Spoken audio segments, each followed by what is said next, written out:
सैनिक कल्याण मंत्री राजेंद्र गुढ़ा ने कांग्रेस हाईकमान और प्रदेश प्रभारी को खुली चेतावनी दे दी है। मंत्री ने कहा, मैं चैलेंज देना चाहता हूं, मां का दूध पिया है तो सचिन पायलट के खिलाफ अनुशासन की कार्रवाई करके बताइए, छठी का दूध याद आ जाएगा। गुढ़ा सोमवार को झुंझुनू के खेतड़ी में शहीद की प्रतिमा अनावरण कार्यक्रम के बाद हुई सभा में बोल रहे थे। सभा में पूर्व डिप्टी सीएम सचिन पायलट भी उस वक्त मौजूद थे। गुढ़ा ने कहा, मुझे लोग कहते हैं मुख्यमंत्री तुम्हें जेल भेज देंगे। जेल का लाइसेंस रिन्यू करने का टाइम आ गया है। राजस्थान के 36 कौम और सभी जात के नौजवान पायलट के साथ खड़े हैं, जी जान देने के लिए तैयार हैं जिस दिन जरूरत पड़ेगी।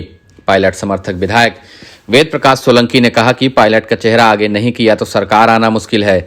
जिन नेताओं ने हमें यहाँ तक पहुँचाया है उनकी हम शहादत नहीं होने देंगे। यह पायलट की ताकत थी, यह पायलट का ही चेहरा था, इसकी वजह से कांग्रेस सरकार आई है।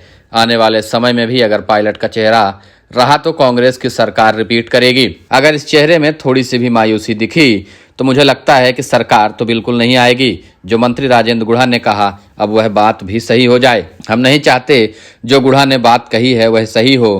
कांग्रेस कार्यकर्ता सरकार लाना चाहता है, कांग्रेसी कार्यकर्ता चाहते हैं इसके चेहरे पर यह सरकार आई थी, उस चेहरे को चमकाना बहुत जरूरी है। सोलंकी ने आगे कहा, शहीद के वीरांगना आज भी नौकरी के लिए तड़प रही हैं। मंत्री राजेंद्र गुढ़ा सही कहते हैं, मंत्रियों को पावर नहीं है, मंत्रियों को पावर दिए जाने चाहिए। मंत्रियों के पावर अभी भी हाथ में नहीं आ रहे। गुढ़ा बार बार कहते हैं, शेखावटी के लोग सेना में सबसे ज्यादा बलिदान देते हैं।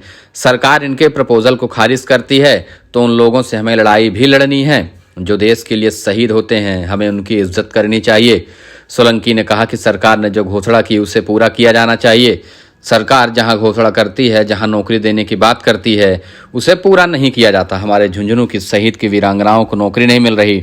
मंत्री राजेंद्र गुढ़ा बैठे हैं, सरकार से अप्रूव कराओ। सचिन पायलट की वजह से आज 4 दलित मंत्री कैबिनेट में हैं। पायलट की आवाज की वजह से ही पहली बार 4 दलित कैबिनेट मंत्री बने हैं। शहीद के मूर्ति अनावरण कार्यक्रम में जिस तरीके से सचिन पायलट के समर्थक विधायकों ने खुलकर अपनी नाराजगी जताई है और खुला ऐलान किया है कि अगर सचिन पायलट को मुख्यमंत्री का चेहरा नहीं बनाया गया तो राज्य में कांग्रेस की सरकार रिपीट नहीं होगी। एक तरह से पायलट के समर्थक विधायकों ने भी कांग्रेस हाईकमान को खुली चुनौती देना शुरू कर दी है। उधर अशोक गहलोत के समर्थक विधायक भी सचिन पायलट कैंप के ऊपर हमलावर हो चुके हैं। जिस तरीके से राजस्थान में चुनाव नजदीक आ रहा है, लगातार अब पायलट कैंप और गहलोत कैंप के विधायक एक दूसरे पर हमले करना शुरू कर चुके हैं। राजेंद्र गुढ़ा पहले अशोक गहलोत के कैंप में थे, लेकिन अब वह सचिन पायलट कैंप में शामिल हो चुके हैं। सचिन पायलट के लिए अब खुला बयान दे रहे हैं, खुलकर कह रहे हैं कि पायलट को अगर नोटिस दे दिया गया तो कांग्रेस पार्टी का राजस्थान से नामो निशान मिटा देंगे।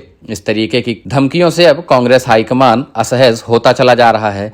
कांग्रेस हाईकमान अब आखिरकार सचिन पायलट और अशोक गहलोत के विवाद में किस तरह का रास्ता निकालेगा, यह बात अब किसी को समझ में नहीं आ रही।